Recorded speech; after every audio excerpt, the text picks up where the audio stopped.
¿Qué tal, amigos? Muy buenas tardes. Estamos hoy aquí en la bella ciudad de Jutiapa, en una preciosa finca agropecuaria con mi buen amigo, el doctor Manuel María Martínez, agradeciéndole su participación en nuestro programa y canal de YouTube para hacerle una entrevista al candidato a diputado por el departamento de Jutiapa por el partido Bien, el más conocido como 3Ms, Manuel María Martínez. A la orden, Giovanni. Doctor, mucho gusto. Para preguntarle Gracias, primero, para empezar esta entrevista, la rechada pues de tirarse como diputado en este ambiente político tan difícil en Guatemala, ¿cómo es que toma la decisión y por qué con el doctor Giovanni Reyes?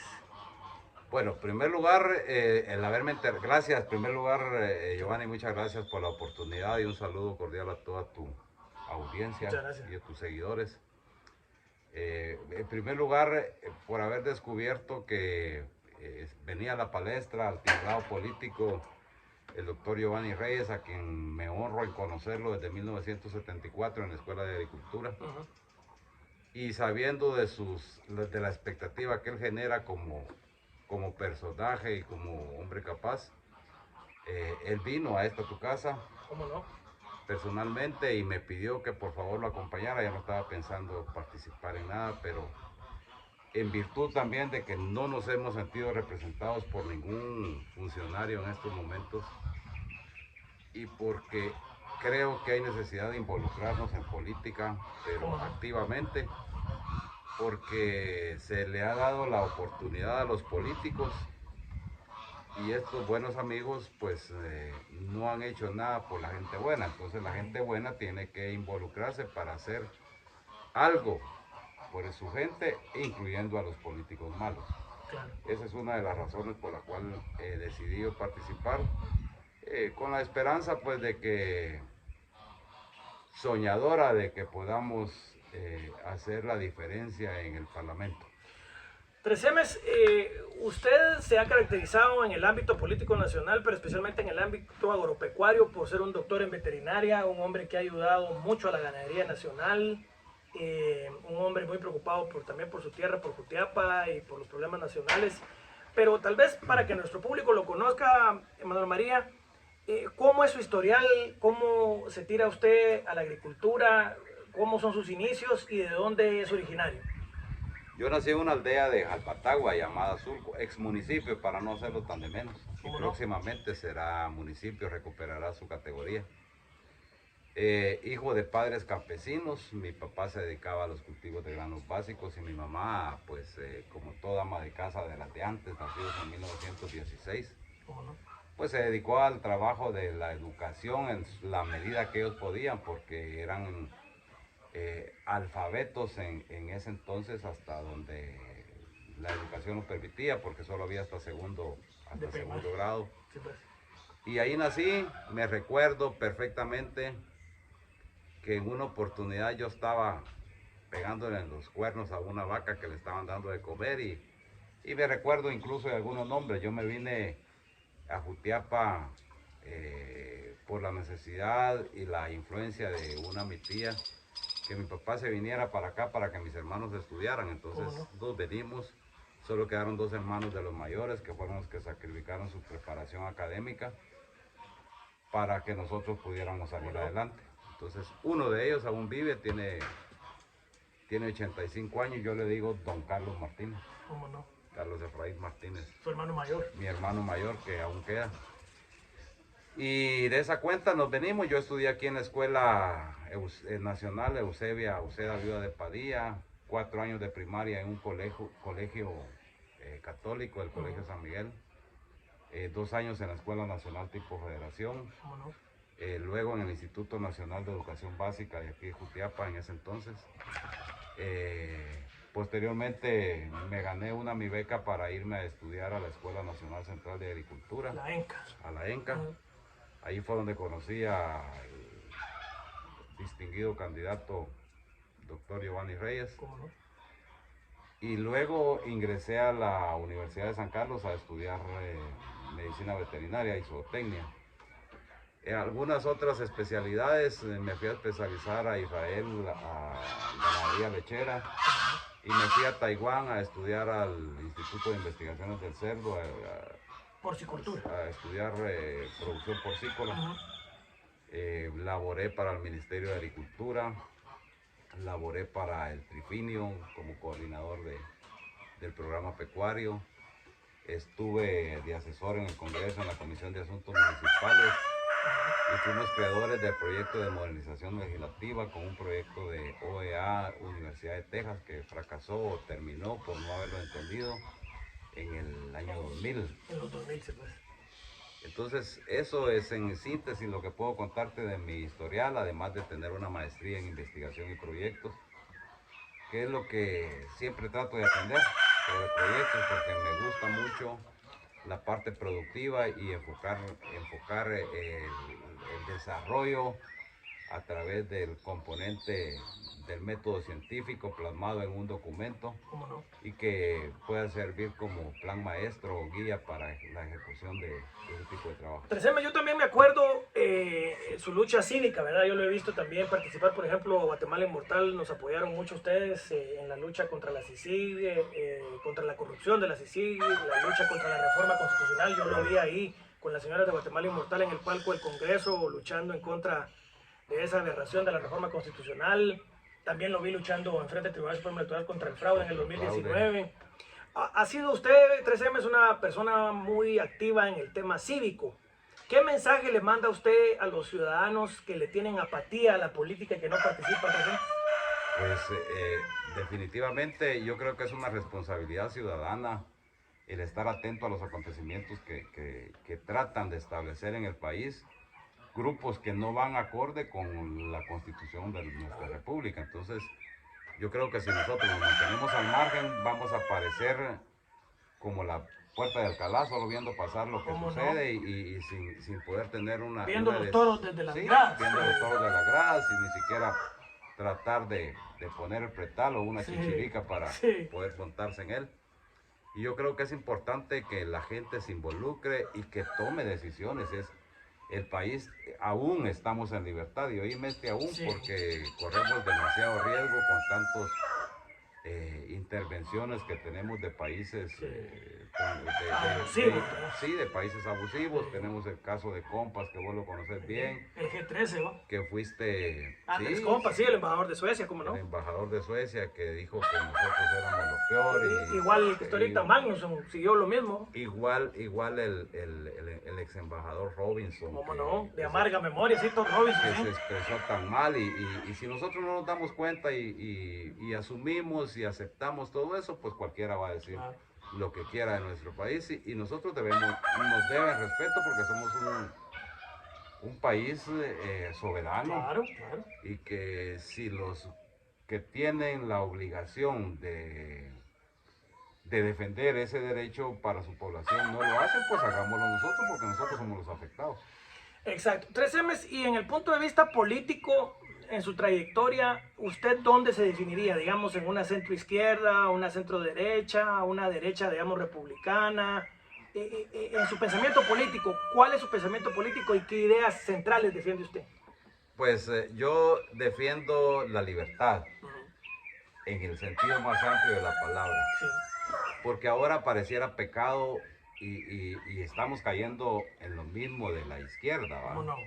Vos sos de izquierda o derecha. No, yo soy centro, izquierda. No dicen la verdad porque da vergüenza. Les da miedo, sí. Y lo mismo está sucediendo con la derecha en estos momentos, porque hay quienes se etiquetan como de derecha, pero actúan como de izquierda. Exactamente. Entonces se dicen de derecha para las elecciones nada más. Sí. Están proponiéndose como candidatos a algo, pero están ofreciendo regalías y ganancia de voluntad para ir a servir, cuando que si se va a servir es voluntad del pueblo decidir si a uno lo eligen o no. Entonces no ganarse la voluntad. Entonces yo me declaro de derecha. Me declaro de derecha dentro del ámbito ese, más que todo de la productividad, del libre mercado, el derecho a la propiedad privada, la libertad de expresión, la libertad de hacer dentro del margen legal todo lo que sea lícito, y de eso puedes hacer tu dinero. Tampoco soy enemigo de aquel que crece en el caso de ustedes como familia, ¿Cómo no? que fueron empresarios grandes, exportadores de flores y Sí. todo eso, pues si llegan a ser multimillonarios, pues qué bueno, porque lo que van a hacer únicamente es generar más empleo. No está y usted en más contra de ninguna no empresa estoy en guatemalteca o no las estoy, familias. Sí, pues. nunca lo voy a estar. Es más, muy preocupado por el intervencionismo. Ahorita me alegró mucho a mí ver al el ingeniero Santos, ¿Cómo Ernesto no? Santos, ¿Cómo no? que es un técnico mexicano que estuvo en la China, hizo rendimientos, tiene rendimientos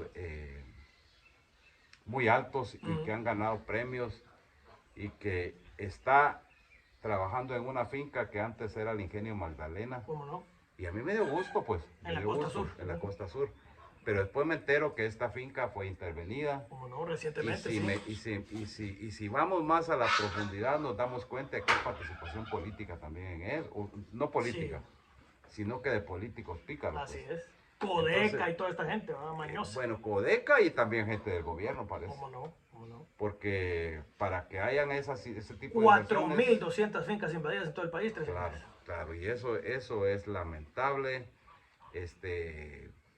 Yo estoy enterado de algunas cosas que se dieron con chanfle, como decimos comúnmente, que quienes permitían que los invadieran para que el mismo gobierno se las comprara y se las donara a ellos. Aquí echará al fondo de tierras o algo así, sí. Sí, que hay mucha tela que cortar. Oficina que debería ser cerrada. Sí. Por eso, o cerrada o establecer las normas donde Objetivos, los castigos sean ejemplares para aquella gente. Para el mañoso, sí. Para aquella gente que viole las cosas dentro de los proyectos, todos son buenos. Ese proyecto que te digo del maíz para mí es excelente, pero ya con todo lo que está atrás de eso y la corrupción que puede existir, porque de repente es hasta dinero del mismo pueblo el que está trasladándose o desviándose para hacer ese proyecto. Entonces ya deja mucho que desear, porque los beneficiados va a ser un grupito de políticos que vieron un núcleo, un nicho de dinero, de mercado, donde seguramente ya tienen asegurados. No creas que yo estoy casi seguro que la producción de ese maíz no va a ser para seguridad alimentaria, no, que va a ser para otros negocios de explotación. Entonces ahí es donde la cosa lo limita a uno, porque hubiese sido más aceptable que dentro de mis propuestas yo tengo eso, que primero habría que, no sé si me lo tenés para preguntar o lo digo, porque todo lo que hemos estado hablando redunda en una situación bien difícil, que es la corrupción, pero que hay todavía un aliento y esperanzas de poder hacer algo. Los países desarrollados están participando sin pensar en que hay corrupción, pues solo por norma eficiente con los famosos ISO. ¿Cómo no? Entonces, si a todas las instituciones se le exige, o hay una ley donde todas las instituciones del Estado entren a esa norma ISO internacional. Que esa es una certificación para calidad de producción o calidad de servicio. Calidad de servicio, calidad de administración, calidad en todo sentido. Y si eso se hace, estén sujetas no solo a la ley o a la norma o a la supervisión del país, sino que internacionales. Y aquel que falle, pues que se castigue con castigos de los más severos. Entonces, de esa forma... O que pierda sus fondos o pierda recursos, ¿verdad? Con eso podríamos empezar a corregir algo. Y en ese sentido, en cuanto a los proyectos productivos, cuando venía yo aquí camino a Jutiapa, vi mucho rótulo de Codeca. Lamentablemente en el camino, rótulos de que me opongo a la minería, rótulos de justificar, por ejemplo, la invasión de fincas. ¿Cuál es su postura frente a esos grupos como Codeca 300? Pues lamentablemente tenemos que lidiar con eso y tenemos que estar atentos a ver qué hacen, porque vos como ciudadano y yo igual, no podemos hacer mayor cosa más que enterarnos de que son más de 1 millón de miembros que se benefician de ese robo de luz, que no se le puede decir de otro modo. Se roban creo que 100 millones de quetzales al año, de luz al año. No, si haces cuentas, si haces números, yo no soy muy bueno para eso, pero me ha tocado que aprender. Si son 1 millón, son 700,000 a 1 millón de servicios desviados. ¿Cómo no? Y pagan 35 quetzales por cada servicio. Sí. Entonces, si son 1 millón, son 35 millones. De 20 a 30 millones, fácil. Mensuales. Ingreso mensual. Más de Estamos 350 hablando millones de al año. 240 millones de quetzales al año que no se sabe a dónde va a parar ese dinero, porque... Más las invasiones de fincas, los bloqueos, Claro. porque donde hay un bloqueo ahí está Codeca. Ahí está. Entonces, yo creo que en el fondo el G13 tiene una enorme responsabilidad por estar financiando... Las llamadas agencias de cooperación, ¿no? Exacto, que tiene que entrar en ese sistema que te hablaba yo del ISO para que pueda ejercer ese control y que esa gente pues que se limite a cumplir con su labor, que bueno sería que nosotros o los funcionarios, los diputados, representantes del pueblo llegaran y le dijeran, mire señores, ¿cuál es su moción? Pues la conocemos y queremos ver qué quieren en su país para que nosotros le podamos producir y hacer negocios. Claro. Hay un grupo de personas que tiene esto, pero dígame usted qué quieren. Claro, entonces, proyectos productivos, proyectos para que no estar productivos, y robando. que de esa forma todo el dinero que viene, que va para esos grupos radicales, se diga, Se miren vaya a señores, producción, por ejemplo. porque este dinero no, aquí hay una organización. Claro. ¿Por qué no ese dinero no se mete a un fideicomiso? Digamos un rastro Y de que ganado, una lechería, un proyecto de riego. La industrialización de esto. Una escuela. Lo que está tan lamentable ahorita, España cerrando 3 lecherías semanales. Holanda matando vacas, probando comprando las producciones, ¿Cómo no? comprando fincas por el 120 arriba del valor normal, pero con la prohibición de que no puedes comprar en otro lado ni en toda la Unión Europea para que ya no se produzca carne de para que ganado no se vacuno. produzca carne ni hortalizas.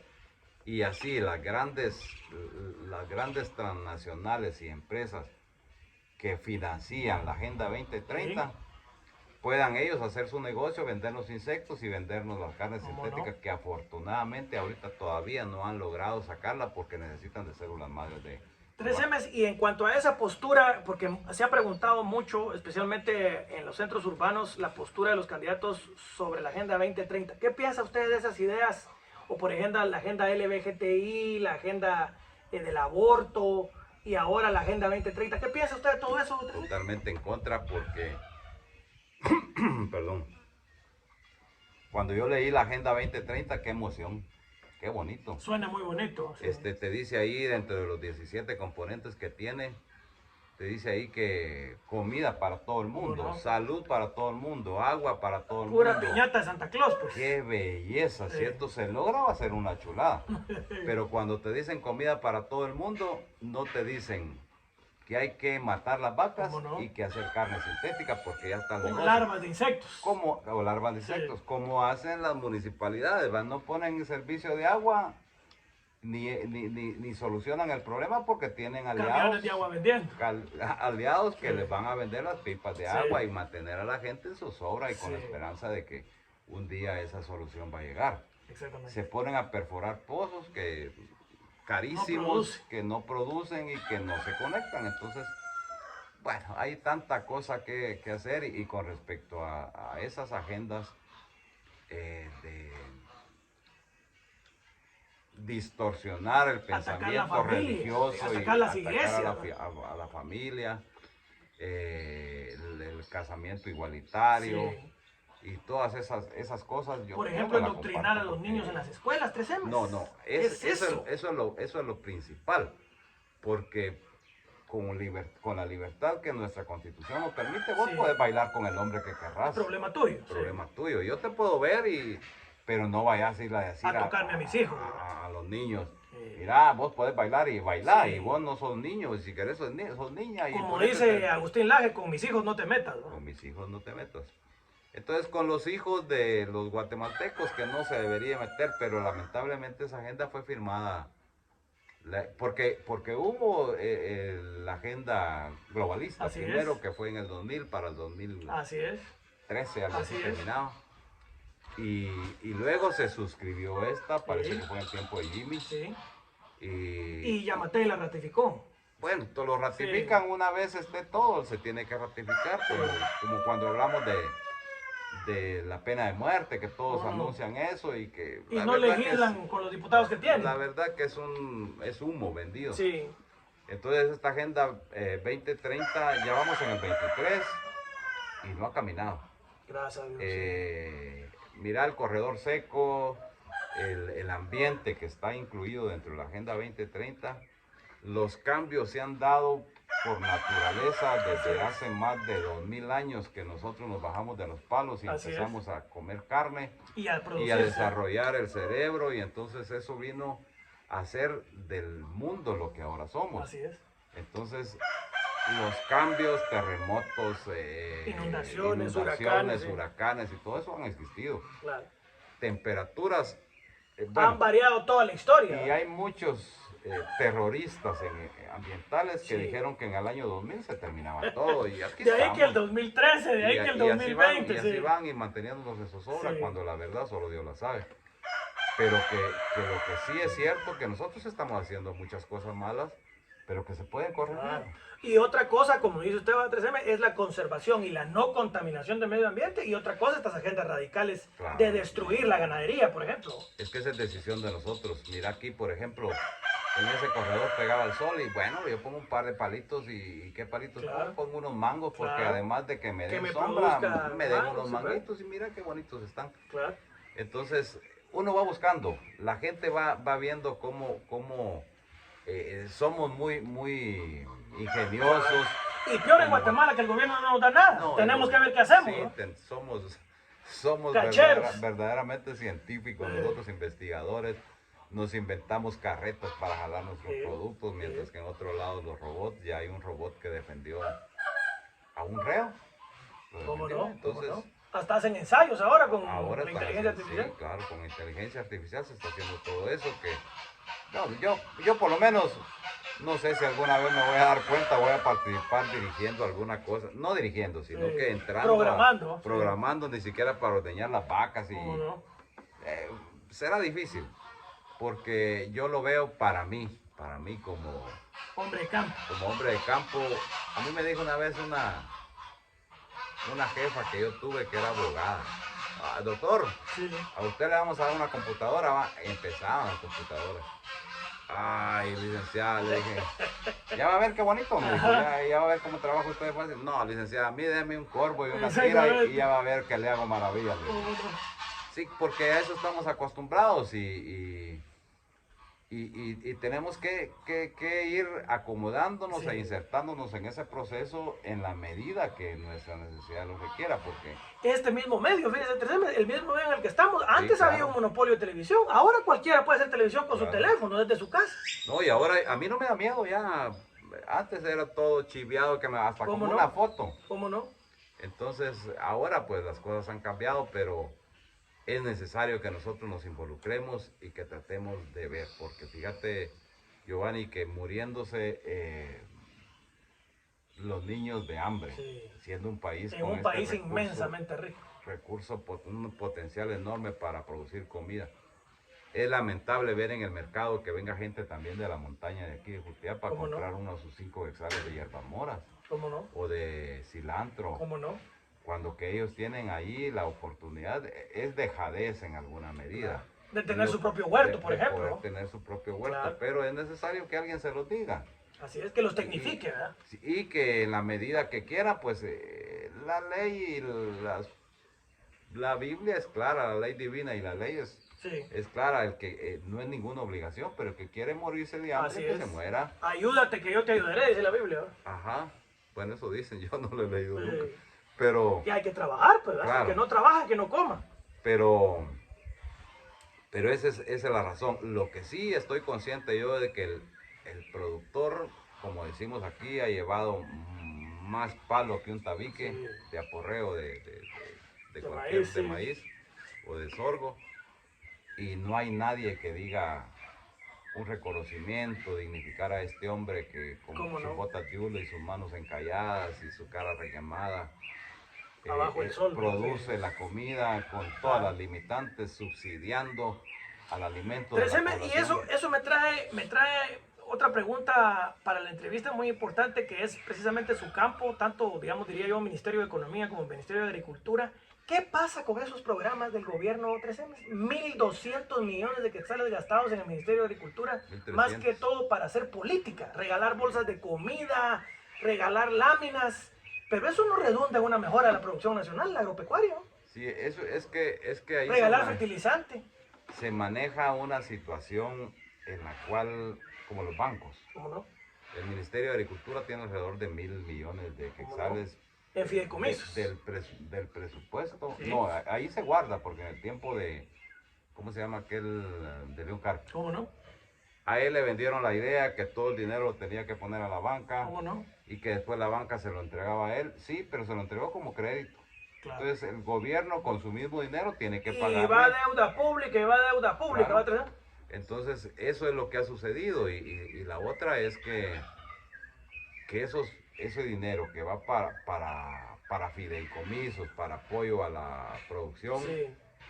Llegas porque te enteraste que hay un fideicomiso al 4% para cierta actividad y el mismo banquero te resulta diciendo, el promotor de créditos te resulta, no hombre, mire pues usted buen cliente, eso viera cómo cuesta que salga, mire una de trabas que no se imagina usted. Mejor a usted le vamos a dar uno de los buenos, de los crédito más barato. Sí, se lo vamos a dar al 12%. Porque el otro a saber si le va a salir usted. Entonces ahí van jineteando ese dinero y jineteándolo y al final... Porque pues, la corrupción 3M en el gobierno ya se habla de miles de millones. Ya no son robos de 2 o 3 millones. Se hablan de miles de millones. Según Giovanni Reyes, que es un economista... Doctor en economía, claro. Un economista nominado al premio Nobel de la Universidad de Pittsburgh, sí. Tiene él un análisis de que se roban del 32 al 40% del presupuesto general de la nación. 1.112 millones se va en corrupción. No. 112 mil millones. 50.000 millones de robo. De robo, de quetzales. Porque ya son 120.000. Porque entonces estamos hablando del robo en las municipalidades, el robo en las direcciones, el robo en los ministerios, en los viceministerios. Eso es lamentable, sí. Imagínate esas cantidades de dinero y que bueno, no cabe en la cabeza de uno y que dice, bueno, ¿y qué hago? Pues ¿cómo entrarle a eso del Congreso? No puedo hacer nada, dice uno, no, hay que participar, hay que analizar, hay que tener ese espíritu analítico. Por ejemplo, hay comisiones en el Congreso que se dedican a fiscalizar, ¿verdad? Sí, y que todo el Congreso tiene esa potestad de mandato, sí. El mandato de fiscalización. Pero hacen su fiscalización también como show político. Si te das cuenta, ahorita hay un grupo de gente... Cristian Álvarez haciendo videos todo el día. Un grupo de diputados que jamás dijeron nada, que modificaron la ley electoral a su favor. Y que ahorita andan denunciando que este gobierno tiene bodegas de productos para darlos. Encuentra Orlando Blanco y Aldo Dávila, que quién les cae a la boca. Entonces, eso es lo que ha sorprendido y ha manipulado la opinión pública. Y es lo que debemos de ver ahorita. Por ejemplo, si te das cuenta y somos más analíticos, vemos mucha gente que estaba en el partido de gobierno actualmente, se fueron con muleta. Así es. Y gente que estaba muy estrechamente vinculada. Sí. Inclusive gente de Valdizón, dice que están ahí. Entonces, con ¿por qué? ¿Qué está pasando porque ahí? Le digo, mira muchacha, yo ya no puedo estar. Pero el que pueda estar, váyanse, porque el que vamos a apoyar nosotros es aquel. A fulano. Entonces váyanse ustedes y ahí péguense, porque conmigo ya no hay nada. Conmigo ya pasó. Los que comieron, comieron, y los que no sigan comiendo. ¿Sabes qué? Entonces, esas son las cosas que a mí me ponen a pensar y que tanto que se dice. Y mi gratitud por el libro, decirle a Tili también. ¿Cómo no?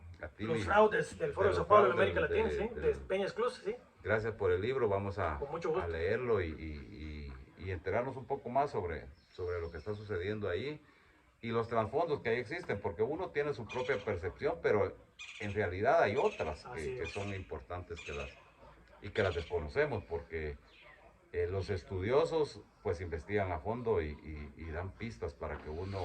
Manuel María, y para ir terminando, digamos, el votante en Jutiapa seguramente le ha preguntado y le va a preguntar cuáles son sus propuestas concretas. ¿Qué propone usted desde una diputación de un partido, digamos, pequeño o modesto, pero con gente muy capaz, para una diputación desde Jutiapa? ¿Qué ofrece en el tema legislativo un diputado como Manuel María Martínez en el Congreso para su departamento, que es Jutiapa? Te voy a hacer un esbozo más generalizado. yo soy un soñador, pero he soñado despierto, más que todo sueño Sí. despierto, dormido casi nunca. Y si sueño se me olvida. Y yo sueño con poder tener de aliado a un presidente que escuche y que sea proactivo y que esté en la misma línea. Por ejemplo, esa propuesta de establecer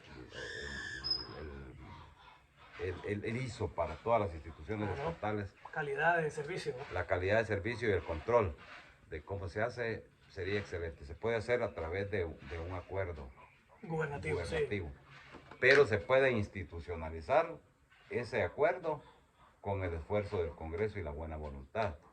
Porque partiendo de ahí no debemos de dejar de perder de vista que las tres funciones del Estado son básicas y redundan en que tenemos que garantizar la propiedad privada, la infraestructura, y la salud y la seguridad.